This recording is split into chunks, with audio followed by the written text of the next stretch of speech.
welcome to The Common Legend, where legends are more common than you may think. Today we have Tom Hochbrunn. Tom Hochbrunn. I should know by now.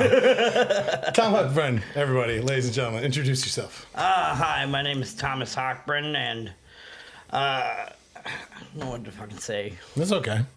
Yeah, you can look in the camera sometimes too if you want to talk to something. Yeah, you know. it's weird. It's weird. I don't know. It's odd. No, I don't want to fuck this up. Oh no, don't worry. You couldn't fuck it up if you wanted to. All right, cool beans. All right. So today we have Thomas Hochbrunn. Hochbrunn. So today we have Thomas Hochbrunn. Hochbrunn. A local legend, a friend of mine for many years. And we're going to talk to Tom today and learn a little bit about your story and what makes you a legend, because I think you are a legendary human being. Why, thank you, sir. Genuinely one of the nicest people I've ever met in my entire life. So I try. I'm not just a sweet guy. All right, Tom, so where are you from? Originally from Eden Prairie. Okay. Born in Eden Prairie then? No, well, I was born in Minneapolis, I'm sure somewhere, but I was raised in Eden Prairie. In Minnesota? Yeah, Minnesota. Okay. And then when did you leave Eden Prairie? 18, I went to go live with my sister in Prior Lake. Yeah? Yep. Okay, and how long were you in Prior Lake for? God, 10 years. Wow. I would assume maybe 7. I don't know. It all blurs together. Yeah. Oh no, I get it. Yeah. So yeah, man. Let me see here. So Tom, you and I met like 3-4 years ago almost. Yep. Okay. At a mental health program. Yep. Where we were learning about brains and why ours were broken. Yes, exactly. So that's what brings us together today. No, Tom, you have a really unique story. Just from childhood on, like, you've been through some crazy fucking shit. Well, yes, I suppose I have. You've seen like some shit, man. You've been through a lot, and like you still came out of it like this amazing, nice guy somehow. Well, it's not easy. No, it isn't. But you know what other choice is there? Be an asshole? Yeah, it is, and it is a choice though. Right. Yeah. Right. I suppose. Yeah, you could be just a total piece of shit.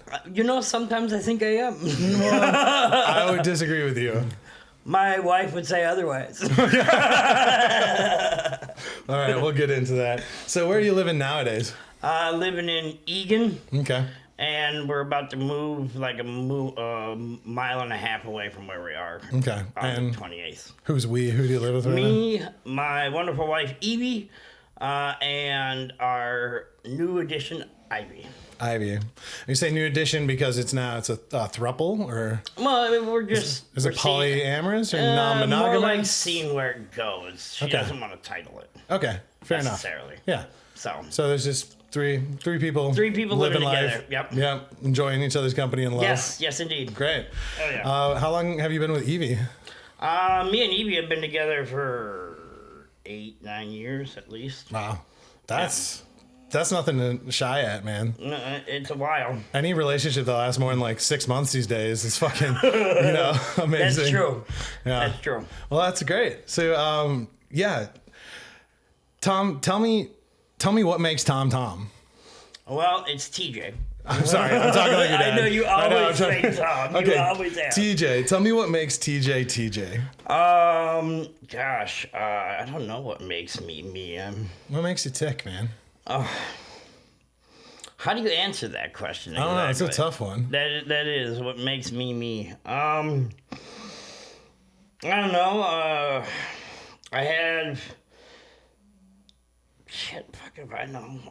That's a hard question, Batman. I don't know what makes me. Okay. My experiences and I don't know my people I hang around and the choices I make. Yeah. I suppose. Okay. But that's pretty vague. Well, let's go back to childhood then. Did you have a good childhood? I mean, I had better than most people in the world, I'd say. Yeah. But it was tough. It's tough. Yeah. Okay. But it wasn't. I mean, we had a Nintendo at some point in time that I got to play every once in a while. Yeah. So, I mean, it's tough. How was it tough? Like, what was so tough? Well, my father was a really bad alcoholic. Mm-hmm. And my mother had wet brain from alcohol. What's wet brain? Wet brain, when you drink and you've been taking medication for a long period of time, your brain kind of suffers. Okay. And you can't remember everything. And and she was a sweet lady. I love my mama, but she couldn't figure anything out, really. Yeah. So it was a tough childhood a little bit. When did you leave the nest? I left the nest when I was turned 18. My sister Kristen pulled me away from my father because I was living with him, if you could call it living. And then I went to go stay with her because it was just not a good place for me at that point in time. Okay. So you went and lived with her? Yeah. Went and lived with her for 2 years. And it was really nice. I really miss my sister Kirsten. She was a good girl. Is she not around anymore? No. She passed. She passed away from she had cancer, but it was a brain aneurysm that killed her on the same day of my last house fire. And I say last because I've had a few. Yeah. Not my fault. Many? I swear. I swear. Are you admitting fault right now? No, I'm not. Are you admitting a crime? No. Okay. No, they were all freak accidents. I swear they were. Okay. Well, that's really. I'm sorry to hear that, man. Like losing someone so suddenly like that. Like, were you were close with your sister, obviously? Oh then. yeah. Yeah. My sister was my best friend. That must have been really fucking tough. It sucked. Yeah. Yeah, but I mean, my dad had committed suicide fucking 13 years before that, so dealt with that, and then Kristen died the same day of my house fire, so I lost my house and then I lost my sister. Jeez. 2 separate incidents, which is kind of a fuck you. Yeah. So like God saying like fuck you. Yeah. Yep. But, So you must have been pretty angry at like God, the universe, for dealing you that shit, huh? Yeah, well, I don't blame God because I don't necessarily believe in a God. Okay. I believe more in how do I say? I know there's something else out there, but I don't think it's any one God. I mean, can you really put a name on a God? I mean, lots of religions do. They do, yes, they do. Yeah, Yahweh and all that good jazz. But I don't necessarily get down with any one religion. Okay. They all have good points and they all have really crappy points. Yeah, they sure do. So. Okay, but then when all that shit happened to you, like, I don't know, if that happened to me, I know I'd be like hitting the bottle. I'd be at the bar. I'd be picking something up. Yeah, I picked up methamphetamine. That was a good use. Yeah? Yeah, that was some good times. Was that the first time you had to pick up methamphetamine, or? Yes. Yeah? No, once before. Okay. Yes. So. Well, my friend David in high school, he committed suicide on his first come down from methamphetamine, which we think was laced with something else. Okay. Because that wasn't David. Yeah. You know. So I was like, oh, I'm never going to touch that shit. Fuck that. That's a horrible drug. Until I tried it, and my ADHD says, you love this. And I do. And you sure did, huh? I sure do. So you had a little problem with it then for a while? Yes. Yeah. Yeah, it was an issue. Yeah. Yeah, but not anymore. Now we are clean off of that and just sticking with smoking green, drink here and there. Yeah. Cigarettes. Like nicotine. Mad. Yeah, nicotine. Need your nicotine. Mm-hmm. Could I interest you in some? I'll see if it won't kill me. Yeah, it might. Wow, that was incredibly... What the hell is that? Yeah, man, this is the holiday edition Peppermint Geek Bar. Oh my God, Not I bad, didn't right? cough. Want Dude. one more? Yeah, oh my get God. in there. It's some good stuff. I always cough. It Yeah, always makes not me bad, cough. right? Not bad at all. All That's right, so amazing. you kicked the meth habit. Kick the meth habit. Lots of help from weed, I'm assuming. I've been smoking Mary Jane since fucking 15 years old. I don't think I'll ever give that up. And how old are you now? 36. 36. Don't worry, I'm 36 also, and I'm like, wait, I'm still like 35, 36, oh, 6, Yeah. You always miss a year. After you turn like 30, like it starts to get iffy. Yeah, you do forget. Okay, well that's awesome, man. Kicking meth is like one of the toughest ones. Well, yeah, I had gotten into some legal troubles with my ex's kids, but I got them back from CPS within 3 months. Yeah. So I went from hard meth use to clean and sober 3 months. That's and awesome. got the kids back. Yeah.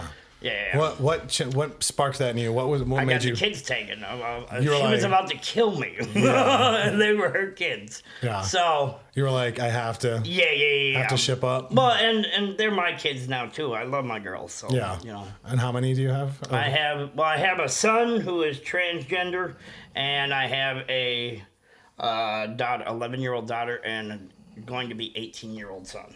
oh, that's awesome. Yes. Wow. It's amazing what kids will do for you. They can change your life. Oh, they do. They So do Ben, indeed. clean and sober, the addiction obviously is, I believe, a mental illness, you know. They classify it as Lots of people will argue that it's not. They're like, an addict's an addict. They're not mentally ill. They're an addict. right. Yep. Brain chemistry. Yeah. So how long would you say of your 36 years, like when did addiction start to play like a role in your life? Well, I suppose if you consider cigarettes an addiction, nicotine. Sure. I mean, it is an addiction. Sure, yeah. When did nicotine enter the picture? Nicotine would have been 13 years old. Okay. So, And then yeah, when did so things start to get like harder substances like booze or anything else? Like, well, alcohol was always part of my family, so that was probably even earlier. really? I'm Wow. sure. Yeah. I'm sure, but I'm not a big drinker. I have very seldom. Yeah. Very, very seldom drinking. Okay. Well, that's My good. father was a bad alcoholic, like So, I said, yeah. so I know what that brings out in a lot of people, although it doesn't bring it out in me. Yeah. Well, it's good to see you doing so well because, like, when we met, we weren't obviously in the best of places ourselves. No, just both of us had a recent suicide attempt. Well, something like that. Something like that. Yeah. we weren't doing all right. No, we weren't. No, we were struggling a little bit. So when did like mental health illness, like depression and all that stuff start to play a factor? You started so young with like the booze and nicotine and stuff. And so I'm assuming like maybe you're smoking pot and drugs came into picture around 15, 16. Yeah, I would say marijuana when I was 15, and then it wasn't long after that. By the time I was 18, it was coke use. Yeah. Yeah, or at least what we called coke. Yeah. Could have been God knows what. Exactly. Yeah. But then when did like mental illness like in your mind like start to come in? Like when was the first time like you got really depressed? Or, My first attempt at suicide was when I was 15 years old. wow. And my sister Kristen, again, rushed to my house from Savage in like 20 minutes to Eden Prairie. Yeah. And took me to the took me to the hospital to get, when she heard about it. Yeah. So was that your first time in a mental unit? Yes, Yeah. that was my first time. Yeah. Not the last time, obviously. No. Yeah. So then when did you go back to a mental institution then after that? Like you got out. I was out, and then I actually, the last time I was in a mental institution was the next time I was in a mental institution. Oh, really? So that's flash forward 30 or 20 something years. Yes. Yeah, Okay. yeah. I managed to stay off anybody's radar. Everybody just thinks you're normal. you Yeah. know, or odd. Yeah. But you mask everything. Yeah. And my coping is cutting, and it has been since I was 15 years old. Mm-hmm. And I still struggle with it today. Every day is a fucking push. And does the self-harm, is that related to like one of your diagnoses? That's Like, what- related to... Give me all the acronyms. What do you okay. got, Tom? Okay, we have PTSD from my fires. We have MDD. Major depressive disorder. Depressive disorder. PTSD. I think I said that already. Yeah, it's okay. Okay. And BPD with SIB. And what's SIB? SIB is self-injurious behavior. Okay. And that's where the self-harm comes into play. Self-harm, and doing stupid shit when you shouldn't be. Right. Yeah. Knowing it's really stupid, and it'd probably get you killed, but you still do it anyway. So why do you think self-harm is like a coping mechanism for you? It doesn't hurt. And everything else inside me hurts. So like it kind of puts like an outside pain to your physical or inner pain. Yeah, I suppose, that would be a good way to put it. It links to what you're feeling on the inside, and then it gives you something to focus on the outside. Yeah. Because what I've learned through therapy is they call it rapid grounding, where like your mind is just freaking out. You're in so much pain that you're like, I need to feel some pain. You need to get grounded. Right. Like, Need to feel taking something a cold other shower than this. will ground you, but rapid grounding is, hurting yourself because then you're focused on that. Yeah. You're not in here anymore. Exactly. Yeah. That would make sense. Do you remember, are you comfortable talking about like when the first time was that you hurt yourself? My friend in high school, Erin, she was also going through some depression. And she had heard about it, and she was like, this really makes you feel so much better. And it did. Yeah. I can't say it didn't, because it fucking does. Yeah. I mean, it's something that, people don't think. It's, you do deal, when it's something like that, you deal with it, like, every day. Yeah. Every day is, should I? I probably should, but I shouldn't. It's a struggle to keep living, just in general. Yeah. Always. And especially even when good stuff around you's happening, we're moving to a bigger place and all that other stuff, and it's all wonderful, but it's still like, you still want to die. Yeah. It's in the back of your mind. You don't do it that day, but it's still there. Yeah. Just because you think it doesn't mean you're going to do it.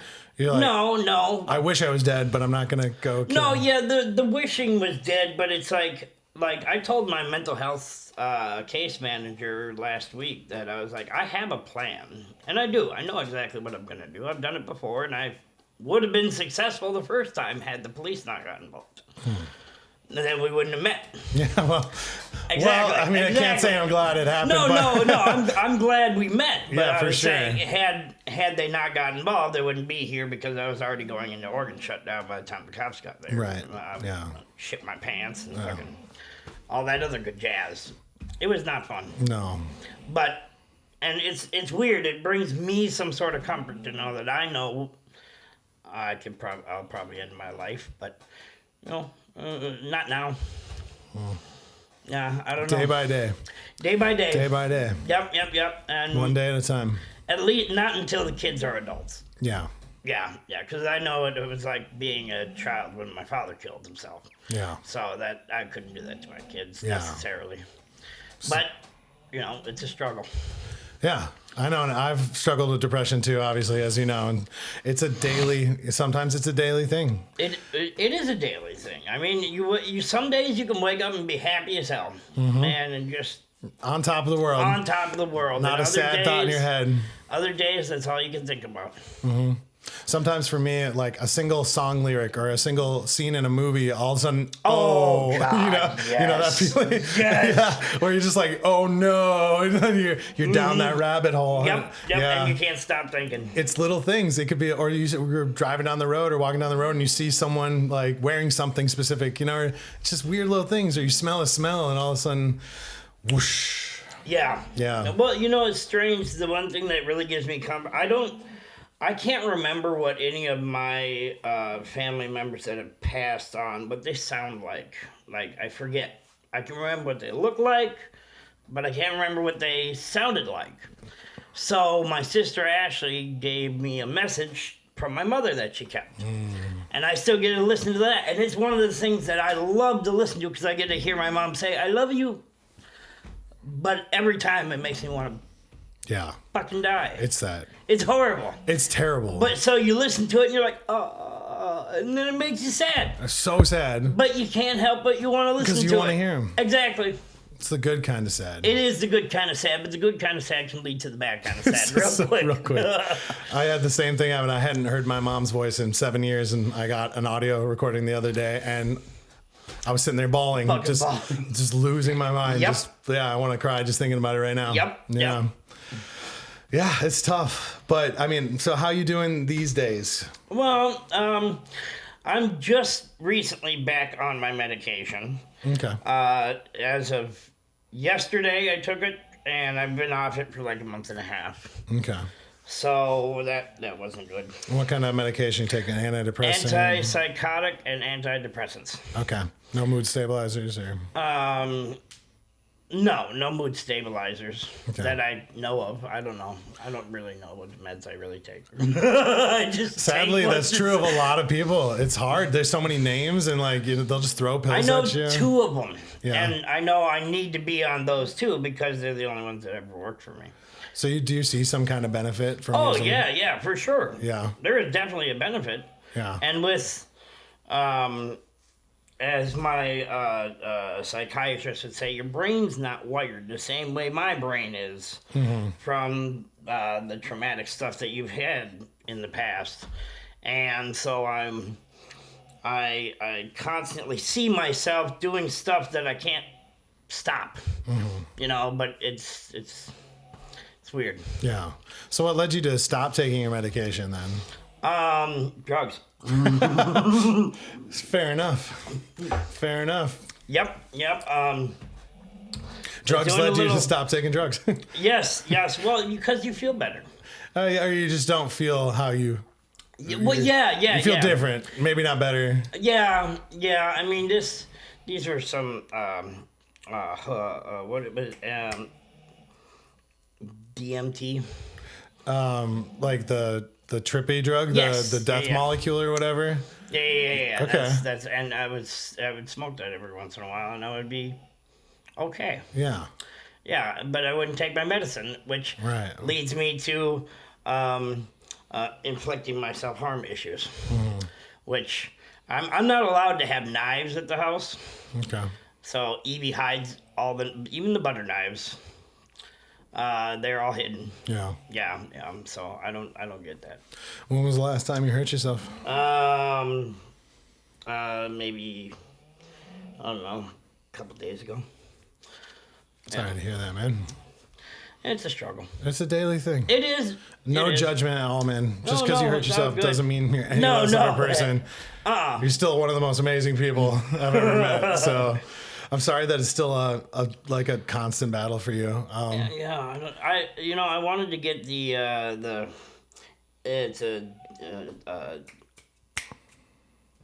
like a fidget spinner, but it's for people who cut. And it feels like razor blades going across your skin, but it doesn't cut you at all.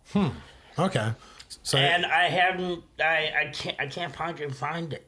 I saw it in the Earth's facility, oh, really? and I never got one, and I can't remember what it was called. I'm going to totally do a little research So- try to find one of those for you. A little Christmas gift. Yeah, that would be cool. So with the holidays, like especially around this time of year, because Christmas is tomorrow. It's Christmas Eve. Yep. Do you feel like a noticeable difference like during these holiday seasons, like negatively on your mental health? Well, yeah, I mean, with not having my sister here, my mother here, and my dad's gone, and most of my family's dead except for my 2 sisters. And Emily lives out in Richfield or something, and Ashley lives in New Hampshire, so And who are Emily and Ashley? my 2 sisters. Okay. Yes. All right, the ones that- Emily's the younger and Ashley is the older. They're still alive. So Yes, yeah, 3 they're still sisters. alive. Yes, 3 sisters. 1 boy, 3 sisters? Yeah, that was fun. Yeah, I bet, dude. I have 2, 1 boy, and that was like enough. 3 though. Holy hell. Many a day in a dress, I tell you what, as a kid, because they like to dress you up, sisters too. I know, all too well. Painting the nails. Yep. I know. Mm-hmm. So where do you fall on that? Are you the youngest, oldest, or in the middle somewhere? I'm in the middle. Okay. Yeah, All right. Middle child. middle child. Only women. Only women. Yeah. That's. Yeah, that's, Yeah, man. So the holidays, I feel you, man. The holidays are tough. Like especially if you have a small family or no family to celebrate with, or it really fucking sucks. Yeah, it can be. I mean, it does. I mean, I suppose it's when you have family and then when they pass on or they leave and stuff like that, and then you reminisce about what used to be. you know, and what is now, and you don't really look at what is now and take it for granted, you know. Yeah. You know, sometimes, and I mean, we're gonna have a decent Christmas, I'm sure. Yeah. But it's still like I'm still stuck in the past. That's the thing that sucks. Yeah. That's always where my head is. It's tough. Yeah. Well, hey, I'm glad you're still here with us. Yeah, me too. Because I know self-harm can, it's a slippery slope. It is a very slippery slope. Not a good coping mechanism, but it's the one I've been doing forever. Yeah. I'm so glad you've been staying, sober, you know, keeping your head clean. Yeah. Well, I mean, aside from little Mary Jane and you know. But you're off the hard stuff, the stuff that puts you on the street, you know, the stuff that ruin your life completely. Yeah. Yeah. Yeah. Because it's tough. Mm-hmm. It's tough. It is, especially in today's world. Yeah. Oh my God, right? Even if you're completely mentally stable these days, you're still freaking the fuck out. Well, my sister, she doesn't have depression. She has sadness. Yeah. She gets sad. I know the difference. Exactly. Sometimes they don't know the difference, though. Yeah. Yeah. I mean, she may be dealing with other health problems, but it's nothing mental. We lived in the same house, but raised by very different parents. Okay. And why is that? When my sister Ashley was, when I was younger, and my sister Ashley was in high school, my parents were just getting really bad with each other, you know, fighting and all that other jazz. And they sent her to a private school, so she got to go off to a nice high school, finish up, and then go off to college. Because my parents had saved up money for that. Okay. And then she left to go to college, and she didn't have to experience any of the horrible shit that me and Emily did. And that's just the truth of the matter. She doesn't know the same dad that I know, and she knows the same mother, but doesn't know the same father. You know. Do you feel some resentment towards her for that? I don't feel resentment towards her. No, it's not her fault. Yeah. I mean, she was doing what she was doing. That's bettering her life. You know, I can't blame her. Maybe a little sadness because you wish... I mean, it would have been... My dad wanted a boy for so long. Yeah. And all he got was girls. And then when I came along, he thought, well, he's going to be the hockey player. He's going to be the soccer player. He's going to be this, that, and the other thing. And Ashley was that. Oh, yeah. Ashley was everything he wanted in a boy... Yeah. But in a girl. Oh, snap. And I was absolutely nothing he wanted in a boy or a girl, but that's what he got. That's what he got. Yeah, I was, you know, I was really ADHD as a kid, so I'd leave my bike all over the fucking neighborhood. And, you know, he would always get on me for that. Of course, you know, you leave your bike around. Yeah. I get that, but it's, you know, he took it to some extremes. Yeah. You know, the old leather belt adage, you know, corporal discipline. Yeah. You go out and play in the summertime and you get dirty, what do? Go in and take a shower? Yeah. No. You know, you strip naked, go to the back of the house and get sprayed down with the hose in the backyard. What? For everybody to see. That's they do that in internment camps and stuff, right? My dad did that every summer. Oh, shit, man. What the fuck? I'm so sorry. My sister Emma had to go through it too, so... That doesn't make it right. No, it doesn't make it right at all. It's I'd never do that to my kids. Are you nuts? That's insane. It's insane. Yes, exactly. But no, that was my dad. Do you think because of how rough you had it in this abuse you had to go through, do you think that gave you, that's why you're so nice and that's why you'd never do it to anyone else? Do you think? I suppose, yeah. I mean, why I turn all my pain inside as opposed to going out. Well, you internalize it, but then you're the most nice, kind, considerate person I've ever met. If lots of people who have been through stuff like that will just project it out and they'll continue the pattern, you know? Yeah, I suppose that's true. I don't know. It's just because I've been through some shit doesn't mean everybody else needs to go through shit too. I mean, yeah. nobody should have to go through what I had to go through, but I did, so I'm not going to just project that shit out there. Yeah. You know, why keep the cycle going when you can see a pattern? If it needs to be broken, break it. Yeah. And that's the thing my dad didn't do with his father, because my grandfather was very abusive to his father, and that's why my dad was abusive towards me. And then you stopped that's what I'm saying. You stopped it. Yes, that's what you have to do. You can't fucking let that shit go on. Yeah, but like how? How'd you stop it, man? I saw everything my dad did and did the exact opposite. Yeah, that's what I'm doing. It's working great. It works really well. The way my dad talked to my mother and my sister, calling them fat and thunder thighs and shit like that. Oh, that's just disgusting. No. So were you my mama's boy? Hell yes, I'm a mama's boy. That's why you're a good man. There we go. Like, put it up, man. Like, hell yeah. Mama's boy club. Let's fucking go. I love my mama. Yeah, hell yeah. That explains it all. A strong female influence in your life, like, I think it's really important. Oh, yes. Yeah, I agree. And so that probably helped break the generational trauma, the pain that was spreading down, you know? Yeah, well, and Kristen was put through hell too, but she didn't let that continue. Yeah. She went through stuff.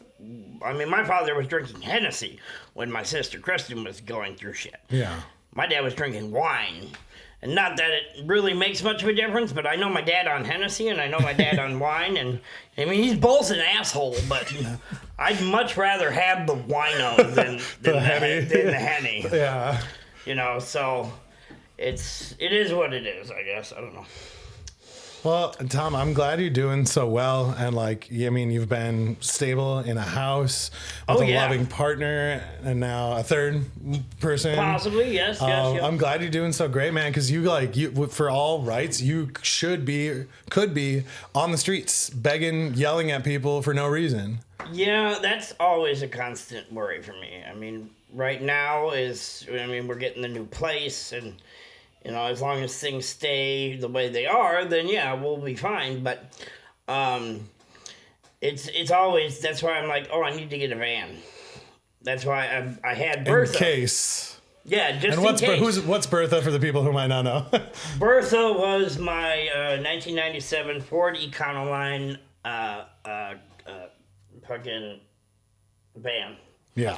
Cargo van. And you had that cargo van as a place to live out of. Well, I had a feeling I was going to end up homeless, so my sister Ashley had bought me the van, and she was like, well, this way, if you're homeless, you have a place to stay. Mm-hmm. And that was really nice of her, so I got the van, and then I just started, before I actually became homeless, and I was still staying at a friend's house, I started working on the van, putting a full-size bed in the back, and a TV and all that stuff. So you had that thing pimped out. I did. You're like, I would live in that van. Are you kidding me? I was homeless, but we were not wanting. I mean, other than food. Yeah. Yeah, true. But other than that, I mean, we had pretty. I made sure when me and Evie, because Evie became homeless shortly after that, and I told her I would never let you sleep on the streets, and I didn't. And we had pretty nice accommodations. I made sure of that shit. Yeah. Yeah. You know, if I'm going to be homeless, I still want to live nice. I still need to play my Xbox. Like, right? You know? Yeah. We had a PS4. We were running 2 batteries. It was a 4K television set at one point. Hey. 65 inches is hard to keep from tipping in a cargo van. Yeah, I can imagine. Driving. Like, yeah. Oh, yeah. Like, how do you secure that thing down, you know? Chains. Yep. Screw it into the back, hook it to the wall, and... But that's not what those chains were for. No, they were commandeered from our other collection of chains. Yeah, but we don't have to go into that discussion of what the chains may not be for. It's a more after dark topic. That's true.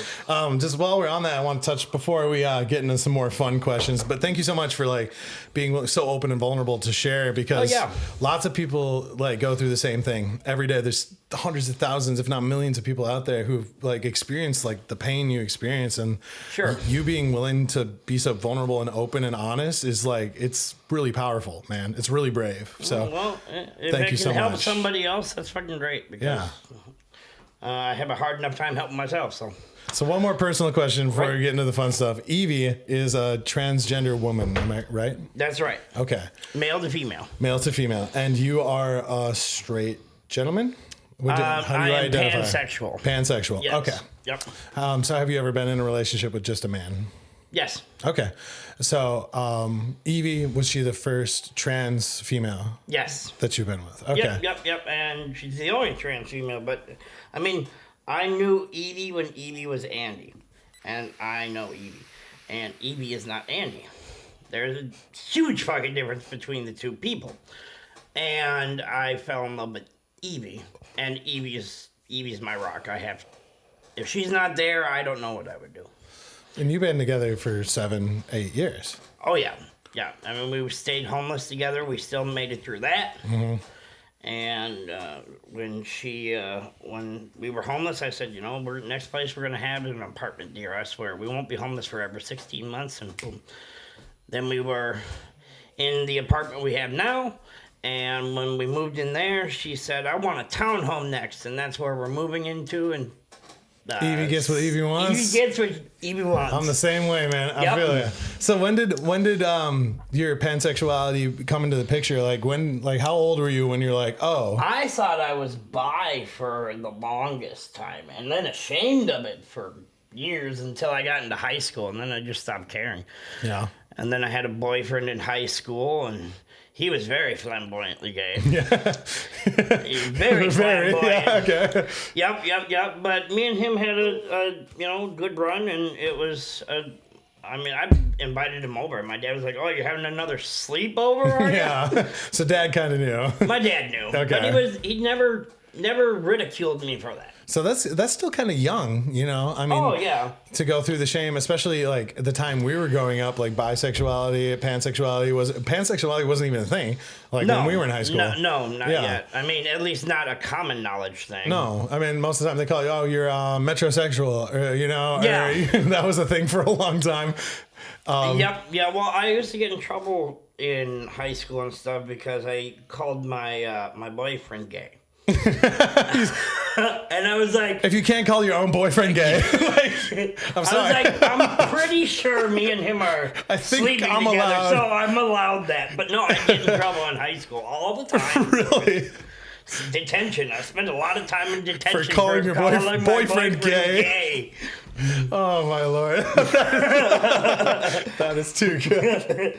I never understood it, but whatever. So have you had many relationships with strictly female presenting female? Mostly females in my life, but then when I met Andy and then Katie, and I got with Katie, and we got then the thing with the children happened. And Katie's the mother of your children. Of the two children, Okay. yep. They're not biologically mine. Right, but they're still your kids. They still very are Totally, my yeah. kids. Yes, Harmony and Halo. Okay. Great And, names. yes. Great names. Well, Halo came up with Halo, but it's Summer Rose was her original name, and now he's he. So Okay. yes, Awesome. yeah. So you're comfortable in your sexuality now? I'm very comfortable with my Fuck yeah, sexuality. man. That's tough. Like, I'm proud of you for that. So, Dude, like, how do you feel about, like... Sex doesn't make who you are. It can be part of who you are, sure, but it's not make or break you. Yeah. I mean, everybody has a fetish of some sort. Totally. And so why shame? We me and Evie have always said we don't kink shame. We're in an open relationship. We've been in an open relationship for 7 years. Mm-hmm. That was the one rule with Evie. She's like, you want to date me, you got to be in an open relationship so I can play around with other people. But so you still trust each other and love each other and know... She comes back to me every night. That's hard. That's hard for a lot of people. I know. I'm not a jealous man. Me either. It's I don't get mad if she's hanging around with other guys or other girls and kissing on them. I don't give two fucks. She comes back to me every night. Amen. Look, man. That's what really, that's love. That's all that matters. That's what love is. Yeah. You know? I mean, she's a free woman. She can do as she pleases. That's amazing. So, with the current geopolitical climate, with our new president elect, and obviously being a little trans homophobic, I didn't know we were going to get a carrot in office, but or Cheeto. Cheeto, yeah. Are you are you concerned right now with like your rights or expressing yourself? I'm concerned for her, Evie's rights, and all that other bullshit that's going on with the government right now when it comes to transsexuality and shit like that. Like, they can't just let it be. They have to make it a big deal. It's fucking stupid. There are so many other things to worry about. God, well, I don't like what you think you are, who you love. It's like, man, we have starving people and like children dying. Right. Yeah. Exactly. I agree. I mean, so you're concerned for Evie. No. I am concerned for Evie, and that's that whole concern of being homeless thing again. You know, that's why I'm like, I got to get a van. Yeah. Yeah, so that's what's our next goal is getting another vehicle. Well, hey man, as long as you know me, as long as you know me, I will never let you guys be on the streets. I know that. Okay? I know that. I'll never let you be on the streets. Always find you a place to be. I know you would. That's why we love you. That's why I love you. All right, let's get into some more fun questions. So, Tom, who are your personal heroes? My personal heroes would be George Carlin. Oh, come on. Yeah. How can you not love Carlin? No, yeah. Hilarious. Carlin, and my friend David in high school, the one that committed suicide. He was a hero of mine. Oh yeah? Yeah. He was, why was he a hero? He was an open-minded guy, and he was just really. He had a way of just thinking about the universe, and he so peaceful. I was like, dude, I want to be like that. I want to be happy all the time. I wish I could be that. I wish I could be that secure, happy all the time. Yeah. And he was such a good man, you know, and the good die young, I guess. What does that say? I guess we're pieces of shit then. Yeah, go for it. So what is the biggest misconception people have about you? Biggest misconception about me. I don't know. I don't talk to a lot of people. Yeah. You know, I mean, I stick to the people that I know, and then that's it. I don't venture out of my bubble. You don't worry about what other people are thinking. You don't have that voice in your head that's like, they're thinking this about me. No, my voice in my head is me telling myself to kill myself. So that's the only voice in my head right now. So I don't have another voice saying, oh, what? He looks dumb as hell. Like, fuck you, dude. That's a superpower right there, because I really care about what other people think. Really? I super do. Oh, no, dude. Yeah, so I'm envious of that right there. I don't, well, me and my mom always said we're proud white trash, so. Okay, you're proud. That's proud white trash, that's right. What is your most prized possession? My most prized possession is my mother's teddy bear. I remember that. I remember your mother's teddy bear. You had it on top of their dresser. Yep. Yeah. The one made out of wheat. It's amazing that you still have that. Like, that thing should be lost to time. It should be. I mean, it was made in the late 40s. Yeah. So that's amazing. That's crazy. It's still in one piece.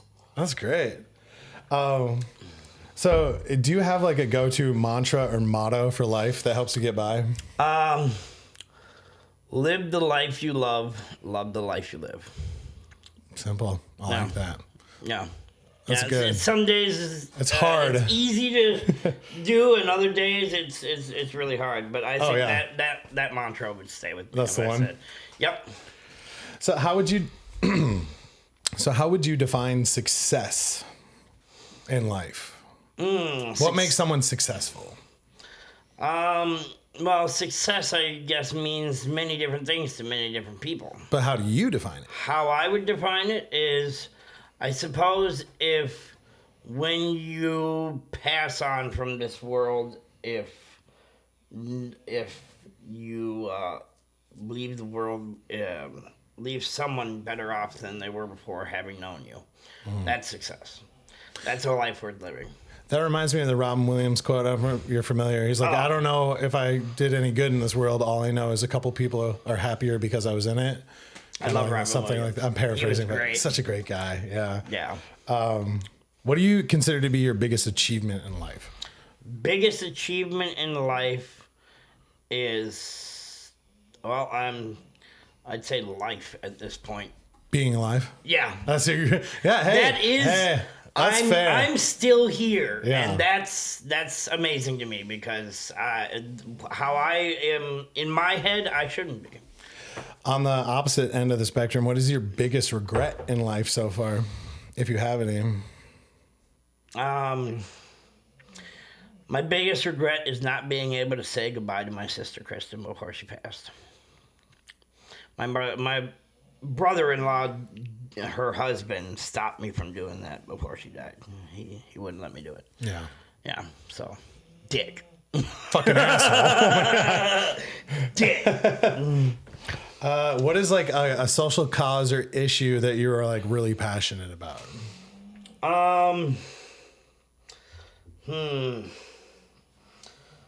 I would say animal abuse. Oh yeah. Yeah, I don't understand anybody that can abuse a Oh God. loving dog. As we look over cat. at two Yeah, sleeping beautiful pups over Yes. there. Yeah. I don't understand what drives a person to do that.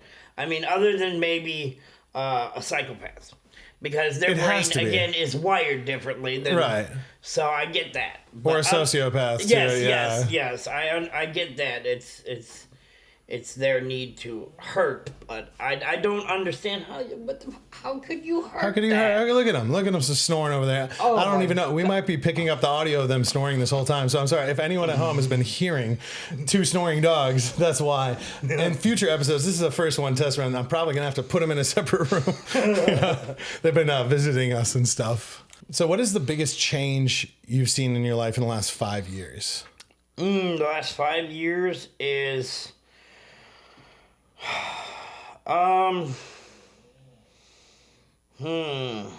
in my life, Yeah. my kids and how they've grown, I'd say, and to be wonderful, awesome people. Mm-hmm. I mean, my 11, she's only 11, but she's still awesome. I love my kids, and it's just like, I mean, I've been around them every day as much as I can. Mm-hmm. And that, it's just, that would be it. Yeah. My kids. That's my. That's the biggest change you've seen. Yeah. At least, I mean, other than not being homeless. That's a huge change. That's a big change. It is. We've been at the place for 2 years, and then it flooded. Yeah. And they didn't do anything about it, and now we have a roach problem. And another pipe is leaking in the background because we can hear it through the hole in the ceiling in the bedroom. And it's, so we're moving. That's a big reason why. That's great, though. Yeah. That's much great. bigger You're getting place. into a townhome, which is step up, going from a 2-bedroom to a townhome. So you went from homeless to 2-bedroom to townhouse in 5 years. Yes. That's huge, dude. Like, that's fucking huge. That's something to be proud of, bro. I suppose then I would say that would be the biggest thing. Yeah. That would make more sense. That's huge. Not everyone can do that. So then what is that? A lot of work. What is something in the next 5 years that you'd like to accomplish, or what's the next change you'd like to see within the next 5 years? The next 5 years, I would like to run a business. Oh, yeah? What kind of business? Small engine repair, vacuum repair, which doesn't really happen nowadays. People buy a new vacuum cleaner. Oh, throwaway culture. But it's, it's one of those things that I love, like vacuum. I don't know why it is, but I've always loved vacuum cleaners. Yeah. I'm only allowed 4. Vacuum cleaners? Yes. Is that Evie's rule? do you hoard vacuum cleaners, Tom? If I could, I would have a lot of vacuum cleaners. Okay, I gotta talk to Evie about that. Well, Tom, I'm gonna get you a vacuum for Christmas now. I'm gonna get you 5. I only have 3 right now, so I still have room for one more. Do you have a dream vacuum that you'd love to own? Oh God. Well, yes, I suppose my dream vacuum would be a street sweeper. Because that is essentially a vacuum. I guess, yeah. It is. Okay. It sucks up the dirt. That's and sweeps it like that's the ultimate vacuum. It's a street sweeper. That's a great fucking answer. I love that. What are your thoughts on the concept of destiny, fate versus free will? How much of life do you think is predetermined, and how much do you think is our choice and our actions and our choices? All of it's our choice. None of it's predetermined. Yeah. Okay. In my opinion. Yeah. I just don't see how it could be predetermined. It just doesn't make any sense. Why? For what reason? Yeah. Give me a solid reason why it's predetermined. You know, that's like you got to give me. I need evidence before I can believe anything. Yeah. I'm very much a facts-based person. Yeah. Logic and, there's a reason for everything. Yeah. And if you don't have a reason for it, then I have no reason to believe you. Yeah. So then what's their reason to believe it? Yeah. Fair enough. All right. Well, we're coming to the end. We've been talking for an hour, and I really appreciate it. I really appreciate it. I just got a couple more questions. No, I mean, I really appreciate it again, Rock Tom. on. Sharing. This is cool. This has been fun. So what do you hope people will remember you for? My sense of humor. Check. I'll remember you for that. Check. My kindness and my MacGyver ability. I'm a MacGyver, so if it's broken, I can fix it. It may not look right, but it'll work. It'll work right. Yeah. I mean, yeah. So your humor, your kindness, and your innovation. Yeah. There we go. Those are good ones. Yeah. All right. What do you think happens after we die? Like, legitimately. You think we just rot away? You think there's an afterlife, or? I can't say there is or there isn't an afterlife. I do believe in spirits, but I don't necessarily know how much of that is just my brain thinking it, and because of the culture we live in, or I know what I've seen, and I've seen some fucked up shit. So there's something out there, but. Do you remember what it was like before you were born? No. That's what it's going to be like after you're dead. You just won't know. Just won't know. Hey. I'd rather just stop existing than have to live eternally. No, man. That makes life precious. It's the fact that it could end at any minute. You don't know. Totally. Yeah, that's what makes life worth living. Well, if you believe in reincarnation, we could get reincarnated and then you don't know again. That there are, and they're like the Dalai Lama, and they pass down stuff, and they're like, oh, they pick out these certain items, and they're like, it's the Dalai Lama. Exactly. Yeah. So, I mean, there are people that believe it, and I suppose it's possible. Anything's possible. It's just whether or not it's probable. Totally. Exactly. Okay. Fair enough. All right, last question. It's not an easy one. It's the worst one. I save it for last. All right, cool. Especially with your feelings about animal abuse. Ooh, cool. Okay, you ready? Ready. Would you rather kick a puppy as hard as you possibly can, knowing that would probably end its life if you kick it? Oh, yeah. To save 100 people. To save 100 people. Would you kick a puppy as hard as you possibly can, knowing you'll probably kill it, to save 100 people's lives? Nope. No? Nope. No. But I have a hard enough time wanting to save my own life, so 100 other people can kind of go by kites. Go fuck themselves. It's sad to say, but people die all the time. And that's part of life, is death. Mm-hmm. I mean, that's just the truth of the matter. It's inescapable. Part of life is death. And what gives the value of one thing over another? Yeah. A puppy worth 100 people? Well, what if there are 100 Hitlers? Yeah. That doesn't make them worth it, does it? No. I mean, I agree. No, one person, no, my life is not worth more than anybody else's, just like nobody else's life is worth more than mine. Yeah. No. Does your answer change if it's 100 people you personally know? No, because I've known so many people that have died. It's just, that's part of life, man. Yeah, you're like, no, still fuck him. I'm not kicking the puppy. I'm not kicking the puppy. I'm not going to kick the puppy. I'm not going to kick the puppy. Fair enough. All right, Tom. Well, thank you again so much. It's been a pleasure talking to you. It was good. Dude, seriously, thank you. Thank you for having me on, man. If there's one piece of advice you can leave, look directly at the camera. One piece of advice before you die for anyone else before you, what would it be?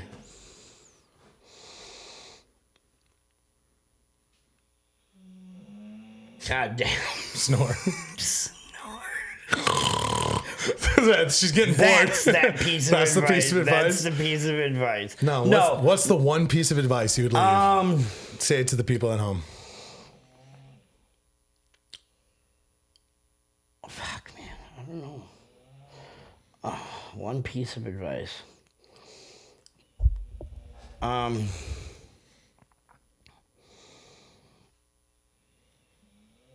matter how hard it may seem, there's always better at the end of the tunnel.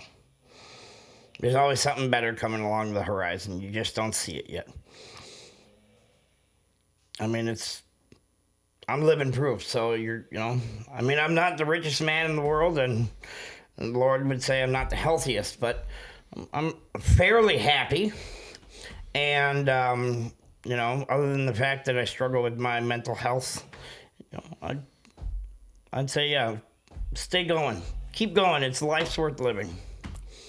There we go. Take your own advice, man. I'm gonna send that to you. Right? I'm gonna send that to you. Okay. Yes. Please do. Right. Please do. All right, Tom. Thank you so much. It's been great. Merry Christmas. Merry Christmas. Yes. And hopefully we get to talk to you again soon. I'm sure we will. Maybe we could bring Evie on. The three of us could talk. That'd be fun. Cool. Oh, great. She would love that. Yeah, I bet. Yeah, I'd love to talk to her too. She would be on in a heartbeat. Fuck yeah. Loves to do that. All right. Well, thank you so much for listening. This has been the first episode. It is the first episode of The Common Legend. Thank you so much, Tom, for being my guest. And before I let you go, I got to put you on the wall of legends right here behind you. All right. So can I take your picture? Yes, you can. Okay. Let me boot this thing up. Okay. Smile and look pretty. Golden. Absolutely golden. All right, Tom. We're going to put you on the wall of legends here as soon as this develops. All right. All right, brother. Thanks for having me. Thank you so much.